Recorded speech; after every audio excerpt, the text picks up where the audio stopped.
I never thought one phone call could destroy everything I believed about my family, but that's exactly what happened. I was standing in my tiny apartment kitchen, stirring a half-cold cup of tea when my phone buzzed with an unknown number.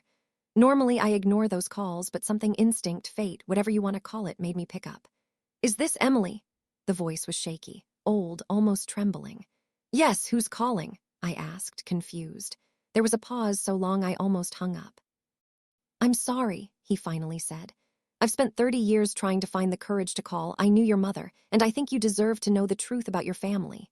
My heart stopped. My mother died when I was 12. She never talked about her past, her parents, or her childhood. My father always told me she didn't have a family, that they were all gone. "What truth?" I whispered. Another long silence. I could hear him breathing, shallow, nervous. "It's about your mother and who you really are. Emily, nothing in your family is what you think." I swear my knees almost gave out. I grabbed a chair and sat down. "What do you mean, who are you?" His voice cracked. "I'm your uncle."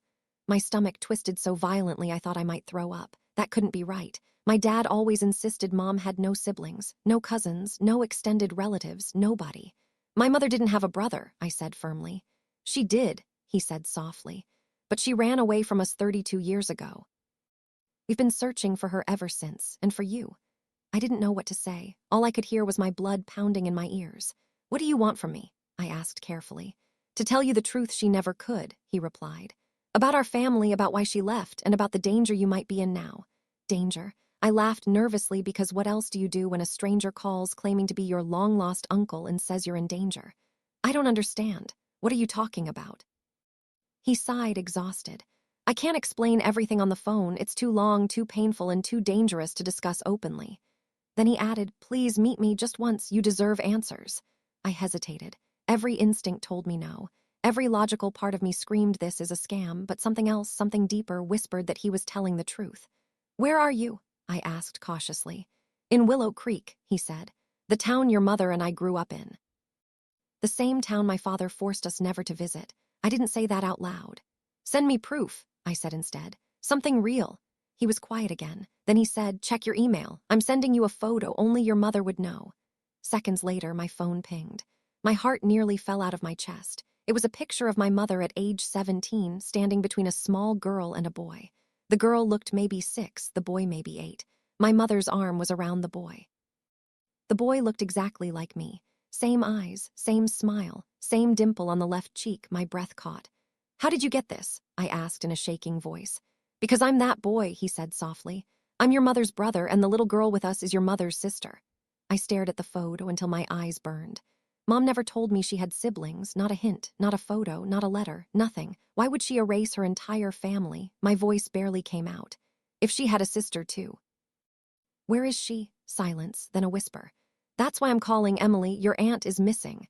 I felt cold all over. Missing, as in runaway, lost, or something far worse. "Why are you telling me this now?" I asked. "Why after all these years?" He hesitated before answering. "Because someone else is looking for you too," he said, "and they already found where you live." I stabbed through my spine. "What do you mean someone is looking for me?" I demanded. "Who?" He inhaled, shaky. "Someone connected to why your mother ran away. The same reason your aunt disappeared. The same reason your mother never told you about us." I stood up so fast my chair scraped the floor. "You need to stop playing games and tell me what's going on." His answer came slowly, painfully. "Emily, your mother wasn't just hiding her past. She was protecting you from it." My throat tightened. "Protecting me from what?" Before he could answer, the line cut. Call ended. I stared at my phone, frozen, trembling, my mind spinning. What the hell was happening? My family, my entire identity, my mother's whole life, a lie. Within one phone call, everything cracked. I tried calling back. "No longer available." What did that mean? His phone died. He hung up, something worse. And what about the photo? If it was real, then everything my father told me growing up was false. Speaking of him, I suddenly felt this crawling sensation on the back of my neck. My dad would never want me to talk to anyone from my mom's past. He was always weirdly strict about it. I walked to my living room window and looked outside. There was a car parked across the street. Black, unfamiliar, engine running, just sitting there, watching. My heart slammed in my chest. Was that the someone the man warned about? I stepped back from the curtains, pulse racing. In that moment, one terrifying thought hit me. If that phone call was real, if he truly was my uncle. Then my entire family tree is built on a secret someone never wanted me to uncover. And now someone might be watching me. If you were in my place, would you meet him? Would you dig into your family's past or ignore it for safety? Tell me in the comments, I really want to know. And make sure to subscribe so you don't miss part 2 because things get even darker. For the rest of that night, I couldn't sit still. I kept pacing from window to window, checking if the black car was still parked there. Every time my eyes reached the street, the same thing kept happening. The car didn't move. Not an inch, just stayed there with its headlights off. It felt like a pair of eyes staring straight into my apartment. I tried to convince myself I was overreacting. Maybe someone was waiting for a friend. Maybe they were checking directions. Maybe anything but what the man on the phone hinted. But deep down, I knew it wasn't random. After 20 minutes of anxiety, I finally grabbed my phone and dialed my father. If anyone had answers, it was him. He picked up on the second ring, sounding annoyed like I'd interrupted something. "Emily, what is it? It's late." "Dad," I swallowed hard. "Did Mom have siblings?" Silence, a heavy, suffocating silence. Then he spoke slowly through clenched teeth. "Where did you hear that?" "I asked you a question," I insisted. "Yes or no?" "You don't need to know about that," he said abruptly. "Your mother cut ties with her old life for good reasons, and so should you. So she did have siblings. Why didn't you ever tell me? Why, Emily," he snapped, "you need to listen to me very carefully. Stop asking questions about your mother's past. It's not safe." Not safe. There it was again, the same warning. "What do you mean, not safe?" I protested. "Who's going to hurt me?" "Why would anyone care about a family history from 30 years ago?" He exhaled, frustrated. "Just stay away from that. I'm serious. Don't answer unknown calls. Don't talk to anyone who says they know your mother. For God's sake, don't." The line glitched, cut for half a second, came back. "They don't know who you are. They don't know what happened back then. They don't know." "Dad, stop. You're scaring me." "It's better you're scared," he said quietly. "Fear keeps you away from danger. Curiosity puts you right into it." My chest tightened. This wasn't how normal fathers reacted. He wasn't surprised. He wasn't confused. He wasn't dismissing the call as a scam. He was afraid. "What happened to Mom's sister?" I asked softly. He froze. I felt it through the phone. And when he spoke, it sounded like he was forcing the words through locked teeth. I said, "Drop it." "But, Emily," he interrupted harshly, "listen to me. If you keep digging into the past, you won't like what you find." Then click, he hung up. I stared at my phone, heart pounding. My own father was hiding something huge, something tied to Mom and me, and he wasn't going to help me. My hands trembled as I put the phone down. I turned toward the window again. The black car was gone. The next morning, I barely slept. I kept replaying everything in my mind, the call, the picture, the warnings, my father's behavior. The sense of danger clung to my skin like cold sweat. Around 9 a.m., another email came from the unknown uncle. Subject, "I'm sorry the call ended. We need to speak in person. Body, come to Willow Creek. I'll meet you at the old diner. Noon tomorrow. I'll bring proof of everything." Attached was another photo. This time it was my mother holding a newborn baby. Her eyes were swollen red like she'd been crying. On the back of the old, yellowed photo were words scribbled in messy handwriting. "For Emily, when she's ready to know." My throat closed. The date on the photo was the day I was born. Though the baby was obviously me, the person holding me was not my father. A man stood beside my mother, his hand on her shoulder. His face was blurred by light, but his height, build, posture, everything felt wrong. My father was shorter, stockier. The man in the picture was tall, broad-shouldered, someone different.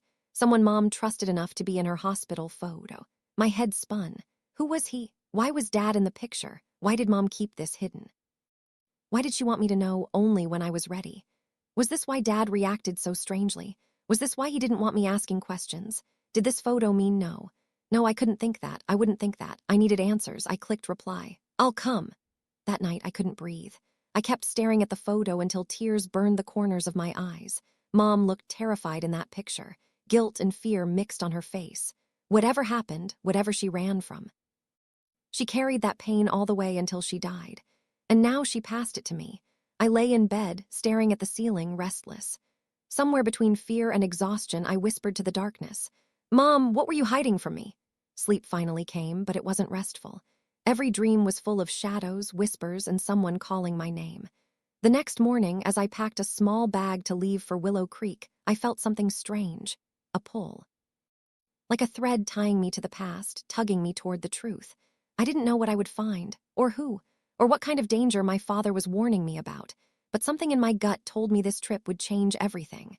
Before leaving, I looked out the window. Another car was parked across the street, silver this time. The person in the driver's seat lowered their sunglasses when they saw me looking. A shiver ran through me. Someone was definitely watching me.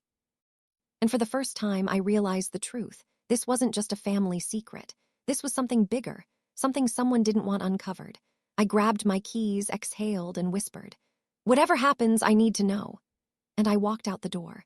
If you discovered a photo like that, showing another man with your mother on the day you were born, would you confront your father or search for answers on your own first? Tell me in the comments. And make sure to subscribe so you don't miss part 3, because this story is just getting started. The drive to Willow Creek took 3 hours, but it felt like I was driving straight into another lifetime, one I wasn't supposed to enter. The farther I got from the city, the more uneasy I became. The highway turned into narrower roads lined with dense woods, and the small towns I passed through felt frozen in time. Everything was quiet, too quiet. I kept checking my rearview mirror. That silver car from the morning had shown up behind me twice already, then disappeared when I took an exit. I didn't know if I was paranoid, or if someone truly was following me. Willow Creek appeared like something out of an old postcard, faded, worn, peaceful on the surface, but hiding a heaviness underneath. I parked at the old diner, the one my uncle mentioned. A faded sign hung crooked over the door. Willow Creek Diner, since 1956 inside, the place looked almost empty. A waitress at the counter, an old man drinking coffee, a young couple whispering to each other, and in the back booth, someone sitting alone. He looked up, our eyes met, he stood quickly. He was older than the photo version of him, white hair around his temples, tired eyes, a rough, unshaven face, but the resemblance was undeniable. His eyes, my mother's eyes, my eyes. "Emily," he asked softly. I nodded. He motioned for me to sit across from him. I slid into the booth, heart pounding in my chest. "You look exactly like your mother," he said with a sad smile. "Sometimes it hurts to look at you." I swallowed, unsure what to say. He reached into a small satchel and placed something on the table, a stack of old photos, a folded letter, a thin leather journal, my mother's handwriting on the cover. My breath hitched. "You said you'd explain," I whispered. "I want the truth, all of it." His face fell. "Emily, you deserve the truth, but it's not simple, and it's not safe." I clenched my fists. "Everyone keeps saying that, but nobody tells me why. Why did Mom leave? Why did she hide all of you from me? Why?" He raised a hand gently. "Before I tell you everything, I need you to understand one thing. Your mother didn't leave because she wanted to." "Then why?" He hesitated. "She left because she had to protect you." My heart squeezed tightly. "Protect me from who?" He looked around the diner, his eyes scanning every corner, almost paranoid. "From your real father." The world stopped. I felt the booth spin around me. I stared at him in disbelief. "What do you mean, my real father? Are you saying the man who raised me isn't?" He gently pushed the journal toward me. "Everything your mother wanted to tell you is in there. She wrote it for you. She wrote it for the day you turned 18, but she never got to give it to you." My fingers shook as I touched the journal. "Why didn't she give it to me? Why did she hide this?" "Why?" He sighed. His voice broke. "Because she died before she could, and because your father found the journal first." My breath caught painfully in my chest. My father had this. He hid it from me. The journal suddenly felt heavier in my hands. "Emily," he whispered, "your father is the man you think he is. And the man in that hospital picture, he's not a stranger. He's—" The diner bell rang. We both jolted. The same silver car from this morning had just parked outside. A man got out, tall, dark jacket. Wearing sunglasses even indoors, he walked toward the entrance. My uncle's eyes widened in terror. "No," he whispered. "Not here, not now." "Who is that?" I whispered. He grabbed my hand. "Emily, listen to me. That man knows who you are. If he sees you with me, everything will get worse. You need to leave right now." "But I need answers." "You'll get them tonight at your mother's old house. It's abandoned now, but I'll meet you there." "Why not just tell me now?" "Because if he sees us together, there won't be a later." His voice cracked. Fear flickered in his eyes, real, raw fear. The stranger stepped into the diner, slowly scanned the room, his gaze lingering dangerously long in our direction. My uncle squeezed my wrist. "Go now, out the back." I grabbed the journal, photos, and letter, stuffed them into my bag. My heart pounded so hard it hurt. "Please," he whispered, voice trembling. "Trust me, and don't let him see you." I slipped out the back door into the alley, pulse racing, hands sweating. Behind me, I heard the bell jingle softly as the stranger approached my uncle. I didn't dare look back. I only ran, into the woods, toward the outskirts of Willow Creek, toward whatever truth waited for me. And for the first time, I wondered, was I ready? Or was I about to uncover something I could never unknow? If someone told you the father who raised you wasn't your real father and handed you a journal written by your mother, would you open it immediately or wait until you felt safe? Tell me in the comments. And don't forget to subscribe so you don't miss part 4. The truth is about to explode. By the time I reached the edge of Willow Creek, my lungs were burning and my heart felt like it was trying to punch its way out of my chest.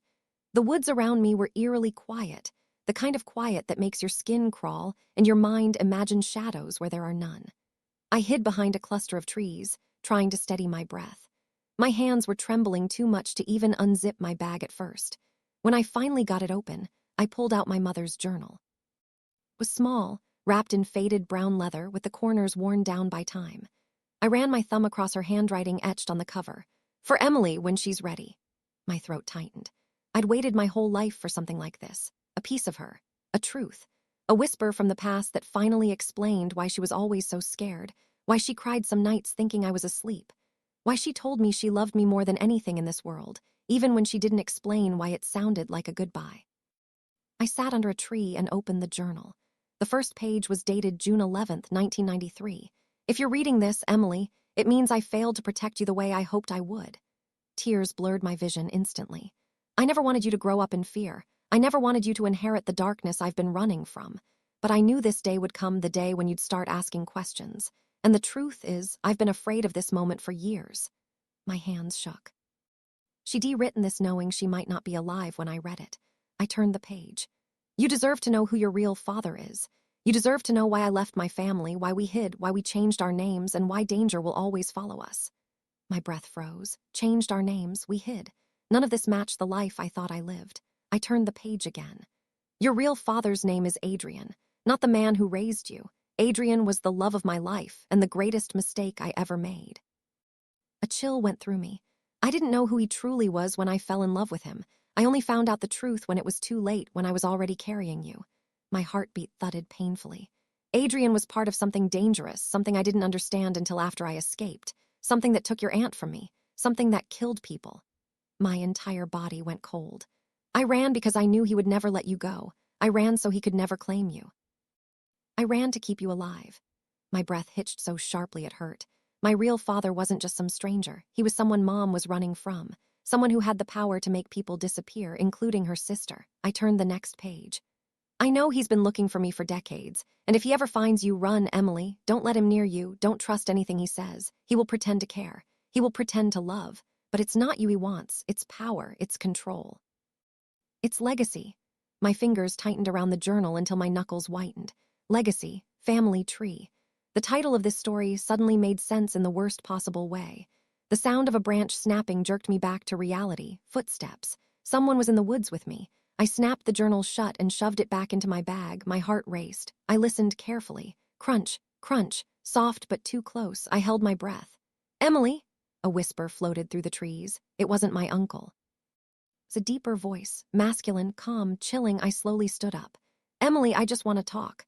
A figure stepped between the trees. It was the man from the silver car, sunglasses still on, even in the dim forest light. I backed away. He raised both hands slightly. "Please, I'm not here to hurt you." Every fiber in my body screamed that he was lying. "You shouldn't have come to Willow Creek," he said softly. "You have no idea what you've stepped into, but I can explain. Just give me a chance." "Away from me," I said shakily. "I know where your mother's house is," he replied. "If you go alone, you'll put yourself in even more danger." "How do you know about the house?" I whispered. He tilted his head almost sympathetically. "Because, Emily, I knew your mother." My blood turned to ice. "And I've known you for a long time, too." No, that wasn't possible. He was lying. He had to be lying. "I've watched you grow up," he said quietly. "I've made sure you were safe." I took another step back. "Who are you?" I demanded. He slowly lifted his sunglasses, and I froze. His eyes blue, bright, cold. Eyes I recognized from the hospital photograph, eyes identical to mine. "Emily," he whispered, a faint smile forming. "I'm Adrian, I'm your father." My breath caught. I felt like the earth crumbled under me. I couldn't move, couldn't speak, could barely breathe. The man my mother ran from, the man she feared, the man she said would ruin everything, was standing right in front of me. Reaching out a hand, like he had every right in the world. "Come with me," Adrian said softly. "You deserve the truth from me, not from people trying to ruin my name." My voice cracked as I whispered, "Stay away from me." He took a single step closer, and the world exploded, a loud shout, a rustle of trees, a figure darting forward, my uncle. He tackled Adrian to the ground. "Run, Emily," he screamed, and I did. I ran like my life depended on it, because for the first time, I realized it actually did. If you discovered your real father was dangerous, and he suddenly appeared in front of you trying to talk, what would you do? Run, listen, hide, tell me in the comments, and make sure to subscribe before part 5. Things are about to explode. I didn't stop running, not when my lungs burned, not when branches scraped my arms, not when tears blurred my vision. I just ran. I didn't know where my uncle was. I didn't know if Adrian was chasing me. I didn't know if anyone else was watching. All I knew was that I had to reach my mother's old house. Because whatever truth waited there, whatever answers she left behind, I needed them. At last, the woods broke open into a clearing. And there it stood. A small, abandoned house weathered with age, its paint peeled, its windows cracked, its porch sagging like it carried decades of sorrow. My mother lived here, loved here, suffered here, ran from here. The air felt heavy, the way a place feels when it remembers pain. I approached slowly, heart pounding. The door creaked open with a soft push. Inside, dust floated like ghosts illuminated in the dim light. Furniture covered in cloth. A faint smell of old wood, mold, and something familiar, lavender. My mother loved lavender. I stepped inside cautiously. The floorboards groaned under my weight. Every sound made me flinch, but there was no time for fear. I moved deeper into the living room. Pictures still hung on the wall, faded, yellowed. Pictures of my mother, her siblings, her parents, her childhood, a life she never spoke about. I reached up and touched one of the frames, a photo of my mother at maybe 16, holding hands with her younger sister. My aunt, the one who disappeared. The girl whose soft smile didn't know what future waited for her. Tears stung my eyes. I walked further inside, into the hallway, into the kitchen, into the room I somehow knew was hers. Then I saw it. An envelope on the bed, fresh, white, not dusty, not old. It had been placed there recently with my name written on it, Emily. My hands shook as I picked it up. Inside was a single note. "He's lying." My heart stopped. The handwriting was shaky but familiar, my uncle's. Another line, "Don't trust anything Adrian tells you. He didn't come for the truth. He came to take you." My stomach twisted. I turned the note over. "Check the floorboard under the desk." Adrenaline shot through me. I knelt beside the old wooden desk, pushing aside dust and cobwebs. I found the loose board he meant and lifted it. Inside the hollow space was a small metal box. I took it out, heart trembling, and opened it. Another stack of letters, newspapers, documents, and something else, a cassette tape, with a label written in faded ink. "For Emily, if Adrian ever finds you." My breath hitched. My mother recorded something specifically for the moment she feared most. The moment happening right now. I spotted an old cassette player on the shelf, covered in dust. I wiped it off with my sleeve, inserted the tape, and pressed play. Static crackled. Then, "Emily," my mother's voice, soft, fragile, shaking. My entire body went numb. "If you're hearing this, I'm sorry. I didn't want your life to be touched by any of this." I covered my mouth as tears streamed down my cheeks. I loved Adrian once. I believed in him, but he changed. He became someone I didn't recognize. Someone capable of terrible things. Someone who wanted power more than he wanted a family. My heart pounded. "He wanted you because of what you represent, because of who your grandfather was, because of the name you carry, a name I buried to protect you. A name, a legacy, a family tree that wasn't what I thought. He won't tell you the truth. He'll tell you I lied. He'll tell you he loved you. Don't believe him. Please, Emily, don't let him near you." I sobbed quietly, clutching the dresser for support. She continued. "I ran to keep you safe. I changed our names. I cut off contact from my siblings so he wouldn't find you through them. And I knew one day he'd reach out." The hairs on my arms stood up. "But you're strong, stronger than I ever was, and I know you'll make the right choice." A beat, a painful breath. "I love you more than life itself. I'm sorry I couldn't be there to protect you forever." The tape clicked. Ended. I collapsed to my knees, crying into my hands. My mother wasn't paranoid. She wasn't dramatic. She wasn't hiding things for no reason. She was running for our lives, and now Adrian had found me. I wiped my tears, stood up, and grabbed the metal box. I didn't know exactly what these documents held, but they were important. Maybe enough to expose him. Maybe enough to destroy him. I stepped back into the hallway and froze. A shadow moved behind the curtain. A silhouette. Someone was inside the house with me. My heart slammed against my ribs. Then a familiar voice said, "Emily, we need to talk." Adrian. He was inside the house, between me and the only exit. If you found a tape recorded by your mother warning you about a dangerous man, and that man suddenly showed up inside the house, what would you do? Hide, confront, escape through a window? Tell me in the comments. and make sure to subscribe for part 6 because things are about to become deadly. My body turned to stone the moment I heard his voice inside the house. Emily, soft, calm. Almost gentle, too gentle. The kind of gentleness that makes your skin crawl. I tried not to breathe.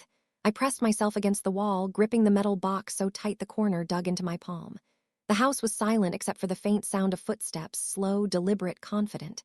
He wasn't searching. He knew exactly where I was. You shouldn't have run, Adrian said, his voice drifting from the living room. You have no idea how dangerous this place is when you're alone. I clenched my teeth. You shouldn't be here. Where else would I be? He replied. My daughter finally came home. Don't call me that, I snapped before I could stop myself. A pause, then a low chuckle. You have her fire, he said softly. Your mother never stopped fighting me either. His footsteps moved closer down the hallway. I backed up, desperate to find another exit. The window behind me was old, cracked, but big enough, if I could reach it, creak.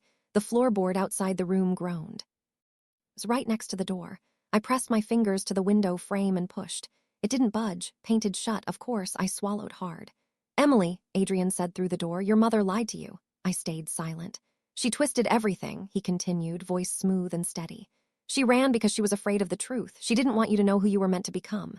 A chill slid down my spine. Who I was meant to become, he kept speaking. Your grandfather built something powerful. Influence, legacy, loyalty, your bloodline isn't ordinary, Emily. I pressed my back against the wall. He sounded completely delusional. You and I were the last ones left, he whispered. We have to rebuild what your mother tried to destroy. I shivered. Rebuild what? What kind of life did he want me to live? What kind of legacy needed hiding behind forests and threats and fake names? I tried the window again, harder. It cracked loudly, too loudly. The doorknob turned. In raw panic, I grabbed the desk chair and smashed it into the window. Glass exploded outward. Cold air rushed in. I didn't think, didn't look, didn't breathe. I climbed up and shoved myself through the opening, scraping my arms on the jagged edges. I fell into the weeds outside, twisting my ankle as I landed. Emily, Adrian shouted from inside. I forced myself up despite the pain. Stop, he yelled, and the sound of him running echoed behind me. I limped into the woods, each step a jolt of agony in my ankle. Branches slapped my face, leaves tore at my clothes, my lungs burned, but I kept moving. I heard him behind me, fast, determined, too close, then a whisper. Emily, my uncle's voice. He appeared from behind a tree, grabbing my arm and pulling me into the brush. I almost collapsed from relief and fear. I told you to run, he whispered urgently. I tried, he was inside. I know, I saw him go in. He held my face in his hands for a second, eyes wild with worry. Are you hurt? My ankle, I breathed. I think I twisted it. He nodded quickly. We don't have time, we need to get you out of here. He helped me limp deeper into the forest. Behind us, Adrian's voice rang out, you can't hide her forever. My blood froze. My uncle whispered, ignore him. He lies like he breathes. He said he watched me grow up, I gasped. That he was protecting me. That's what he tells everyone, my uncle said tightly. He manipulates, he twists, he makes people trust him, then he uses them. I swallowed hard. What does he want from me? My uncle hesitated, his face twisted, his voice dropped. Everything.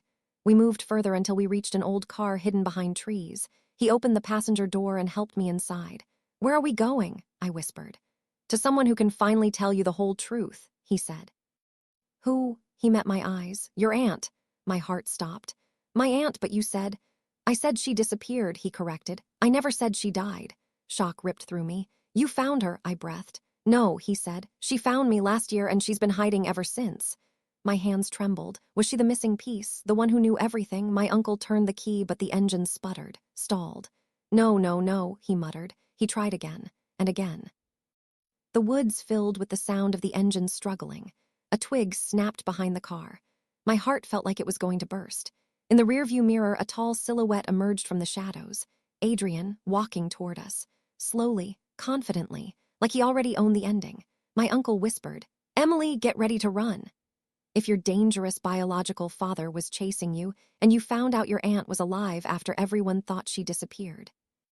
What would you do first? Find her, call the police, run away forever, tell me in the comments, and make sure to subscribe for part 7 because this is the turning point.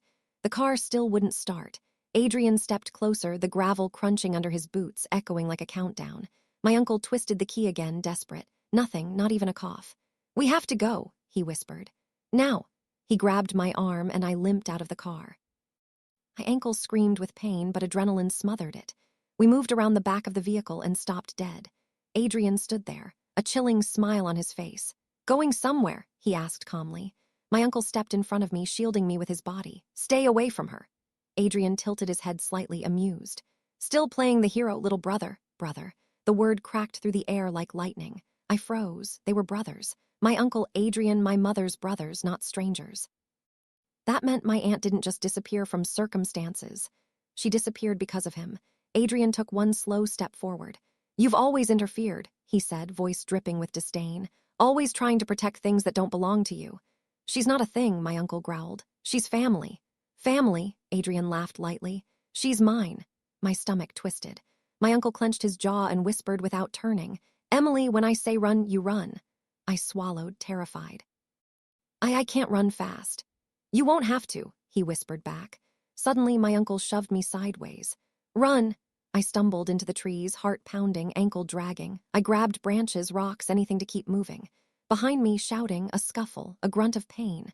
I turned just in time to see my uncle tackle Adrian again, their bodies crashing into the dirt. "Gio!" he bellowed. Tears streamed down my face as I limped deeper into the woods. Every breath felt like fire. Every heartbeat felt like an explosion. Branches whipped my face and arms. My ankle throbbed so violently I nearly fell, but I kept pushing. My uncle, my mother's brother, was fighting the man who fathered me. For me, I couldn't stop. I wouldn't. Up ahead, the trees thinned slightly. Through the clearing, I saw something, a rusted shed. Maybe an old hunting cabin, maybe storage, shelter. I pushed myself toward it. But just as I reached the door, a hand slammed against the wood beside my face. I screamed and spun around, but it wasn't Adrian. It was my uncle, bleeding from his forehead, breathing hard, barely standing. "He's coming," he gasped, almost collapsing. I grabbed his arm and pulled him inside the shed. We shut the door and locked it with an ancient metal bolt. He slid down the wall, wounded and trembling. "Are you okay?" I whispered. He shook his head. "He's stronger than he looks. I bought us a minute, maybe two, no more." My hands shook as I pressed towels from an old toolbox against his wound. "Why is he doing this? Why won't he leave me alone?" My uncle looked at me with eyes full of pain. "Because he thinks you're his ticket back into the world he lost. He wants you to restore the family name, the legacy. He thinks you're valuable." "Valuable?" I whispered. "I'm not some treasure." He winced, holding his side. "To him, you are." I swallowed, trembling. "What about my aunt?" I asked. "How do we find her?" His face softened. "She's the only one who knows the full truth about what happened with Adrian. She knows the crimes he committed, the people he hurt, the reason your mother ran. She knows how to stop him," I said quietly. "Yes," he breathed. "She does, and she's willing to help."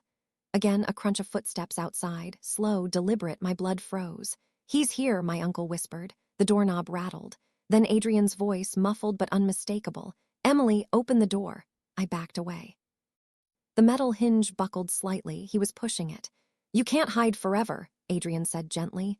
"You're injured, he's injured, you won't make it far, but I can take care of both of you if you stop fighting me." My uncle struggled to stand. "Don't listen to him." The door rattled harder. "I'm trying to be patient," Adrian said, "but my patience is running out." My uncle grabbed my hand. "Emily, I need you to climb through that vent." I looked where he pointed, a small metal vent on the shed wall near the ground. "I can't fit through that," I whispered. "You can," he insisted. "You have to. What about you?" I'll hold him off. My heart cracked. "I'm not leaving you." "You have to find your aunt," he whispered. "Only she can save you now." The door shook violently. The metal bolt bent. My uncle grabbed my shoulders. "Go, now." Tears blurred my eyes as I dropped to the floor and began prying open the vent cover.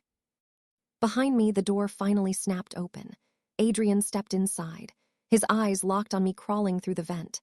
"Emily." I shoved myself forward as hard as I could. His hand reached out, fingers brushing my shoe, my heart stopping, and I kicked, sliding out the other side of the shed just as his shadow filled the doorway. I ran blindly, crying, shaking, terrified. Behind me, Adrian shouted into the woods, "You can't run from blood, Emily. You're mine." If you were trapped in a shed with a dangerous man breaking in, and your uncle told you to escape while he stayed behind, would you go? Or stay and fight? Tell me in the comments. And make sure you're subscribed, because Part 8 and 9 will reveal your aunt, the truth, and the final showdown. I ran until my legs felt like they weren't even attached to my body anymore. The forest blurred into streaks of green and brown. My heart hammered so violently I could taste blood with every breath. Behind me, Adrian's voice echoed through the trees.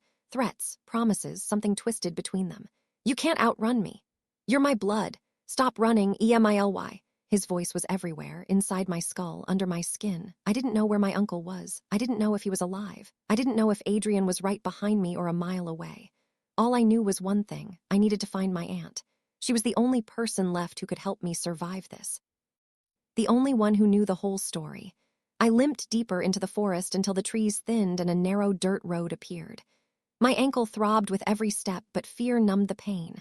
Up ahead, a car approached. Old, beige, rusted around the edges, moving slowly. For a split second, I froze. Was it him? The car stopped beside me.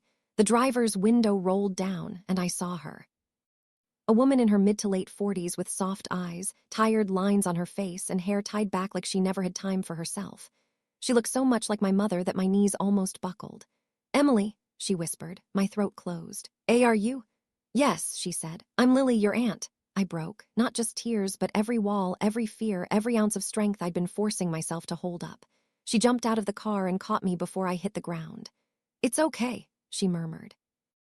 You're safe with me, safe. The word felt foreign, strange, unreal. I clung to her like I was drowning. She helped me into the passenger seat, then rushed around to the driver's side and slammed the door shut. We have to move now, she said urgently. He's close. She sped off down the dirt road, her hands trembling. I wiped my face, trying to breathe. You're alive, I whispered. My uncle said he thought you were gone. I wanted everyone to think that, she replied. Especially Adrian. Hearing his name felt like ice in my veins. You were running from him too, I asked. She nodded, jaw tightening. Your mother and I both were. Why? My voice cracked. What did he do? She exhaled shakily and gripped the steering wheel. Everything. We drove in silence for a moment before she spoke again. He wasn't always like this. When we were young, Adrian was smart, charming. People trusted him, but as he grew older, he changed. He wanted power, control, influence. And when he realized our family name could give him that, he went too far. What family name? I asked. Your grandfather was involved in things you can't imagine, she said quietly. Shady deals, money laundering, underground connections. Adrian wanted to take over his place. My stomach twisted. And Mom did. No, Lily said. Your mother wanted out. She didn't want any part of it. And you? I asked softly. I just wanted us all to be safe, but he wouldn't allow that. I swallowed hard. Mom said he became dangerous. He did. Her voice darkened. He used people, hurt people, manipulated everyone, and when your mother fell in love with him, I tried to warn her, but she was blind. Love does that. I looked down.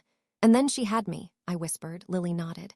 When she found out the truth about Adrian, she ran. She disappeared in the night with you. She came to me first, but Adrian found us. That night changed everything. A chill rippled through me. What happened? I asked softly. She hesitated, then said the words that made my world tilt. He killed someone that night. My heart stopped. Who? I whispered. Your grandfather. My mind reeled. He killed his own father. He did, she said, and he tried to frame your mother for it. That's why she ran again, for good. I shook my head in disbelief. So all this time he's been looking for me because I'm the last piece of his legacy. Yes, she whispered. And because your DNA, your birth, your existence ties him to everything he's been trying to rebuild. What do we do now? We expose him, she said. Your mother left evidence, letters, contracts, the truth, enough to bury him forever. I clutched the metal box still in my lap. These. Yes, Lily said, eyes widening. Everything in there can destroy him. Suddenly, a car engine roared behind us. Fast, too fast. Lily looked into the rearview mirror, her face drained of color. It's him, she whispered. Emily, hold on. She accelerated, tires kicking up dirt, but Adrian's black SUV came out of nowhere, ramming the side of our car. The impact slammed me against the door. Pain shot through my shoulder. No, Lily screamed. He found us. The SUV rammed us again. I heard metal crunch. Glass crack. Lily fought the wheel, but Adrian's car shoved us off the dirt road. We skidded into the trees, the car jolting violently before coming to an abrupt stop against a thick trunk. Smoke filled the air. My ears rang. My vision blurred. Lily reached over, gripping my arm. Run, she whispered weakly. Run, Emily, he can't get both of us. No, I cried, I'm not leaving you. It's you he wants, she insisted. Please, Gio. The SUV door slammed, footsteps, slow, confident, icy. Adrian's silhouette appeared through the smoke. He walked toward the wreck, toward us. My aunt squeezed my hand. No matter what he says, she whispered, don't believe him. Then the world went silent. and Adrian reached the driver's side door. His shadow loomed over us. "Finally," he murmured. "I have you both." And he pulled the door open. If someone crashed into your car and tried to take you and your only remaining aunt begged you to run, what would you do? Fight, escape, freeze? Tell me in the comments. And make sure you subscribe because part 9 is the final showdown. Adrian's shadow filled the smashed doorway like a nightmare stepping into daylight. His eyes, those same cold blue eyes, scanned both of us slowly before settling on me. "There you are," he whispered. "Do you know how long I've waited for this moment?" I pressed back against the seat, trembling. Lily tried to push herself between us, but she was too injured. "Leave her alone," she growled weakly. Adrian smiled faintly. "Still protecting her little sister. You always did choose the wrong side." He reached toward me. Instinct exploded inside me. "Don't touch me," I screamed, slamming my elbow into his arm. He stumbled back slightly surprised. My aunt seized that second and grabbed the metal box from my lap. "This is why she'll never choose you," Lily snarled. "You can't hide anymore." Adrian's face twisted. "Give that to me." "You murdered your father," she spat. "You tried to frame our sister. You destroyed every life you touched." His eyes darkened. "You don't know anything." "I know enough." She shoved the box toward me. "Emily, run!" And her voice, her broken, desperate scream shook me out of paralysis. I shoved the door open, fell onto the dirt, and crawled as fast as I could away from the car. My ankles screamed in agony, but adrenaline overpowered it. Behind me, Adrian roared, "Emily!" I didn't look back. I ran deeper into the forest, branches tearing my hair, my arms, my legs. Tears blurred my vision. I didn't know where I was going. I just knew I couldn't let him catch me. Up ahead, the woods opened into an old fire tower, tall, rusted metal stairs spiraling upward. A high view, a dead end, or a chance. I grabbed the railing and forced myself up, step by step, ankle throbbing, breath cutting like knives. The tower groaned under my weight, old bolts squealing. Halfway up, I heard him below, breathing hard, steady footsteps climbing. Slow, confident. "Emily," he called softly. "I'm not here to hurt you. Your mother poisoned you against me." "Stop lying," I shouted through tears. He laughed quietly. "Believe whatever you want, but you can't escape what you are." I climbed faster. When I reached the top platform, I turned, pressing my back against the railing, gripping the metal box like a weapon. Adrian rose to the platform, chest heaving, eyes wild. "This ends today," he said. "Yes," I whispered. "It does." He stepped closer. "Give me the box, and I'll let your aunt live. I'll let your uncle live." "Take care of you." "Take care of me," I repeated, voice trembling with rage. "Like you took care of Mom." He paused. "You don't know. I listened to her tape," I said. "I read her journal. I know everything." Something in his face cracked. For the first time, he looked shaken, then furious. "She left out the part where she betrayed me," he hissed. "She ran with my child. She destroyed my future." "She saved my life," I said softly. He lunged. I swung the metal box with everything inside me. It connected with his temple. He stumbled, gripping the railing. "Stop!" he shouted. "You don't understand what you're doing." "I understand exactly," I said. "I'm ending this." He reached for me again, but his foot slipped on the rusted metal, just for a second. That second changed everything. He grabbed the railing, but it bent under his weight. His eyes widened. "Emily, help me!" The same man who chased me, manipulated me, hunted me, was now hanging off the tower's edge. "Please." He begged. I stared into his eyes, the same eyes I inherited. For a moment I saw fear, humanity, weakness. Then I saw Mom, her tears, her pain, her terror, her life on the run. I shook my head. "I'm not saving you," I whispered. "Not after everything." His fingers slipped. His scream echoed through the forest, then silence. I collapsed onto the platform, shaking violently, sobbing until my whole body hurt. It was over. It was finally over. When I climbed down, stumbling and bruised, my aunt was waiting with my uncle, barely conscious, bloodied but alive. The moment she saw me, she ran and wrapped her arms around me. "It's done," she whispered. "Yes," I choked out. "It's done." The police arrived hours later. The evidence in the box exposed everything, the crimes, the family secrets, the truth behind my mother's death and my aunt's disappearance. My father, the man who raised me, was questioned about hiding my identity. My aunt and uncle were cleared of everything, and Adrian's crimes finally came to light. Months later, I stood at my mother's grave with Lily and my uncle beside me. Sunlight warmed my face as I placed the journal on the grass. "I know the truth now," I whispered, "and I'm okay." Somewhere deep inside, it felt like she heard me. For the first time in my life, I wasn't running. I wasn't afraid. I was free. If your entire family tree was built on lies, and you uncovered the truth piece by piece, what would you do next? Start over. Reconnect with the good family members. Share your story. Tell me in the comments. And make sure to subscribe. More stories are coming soon.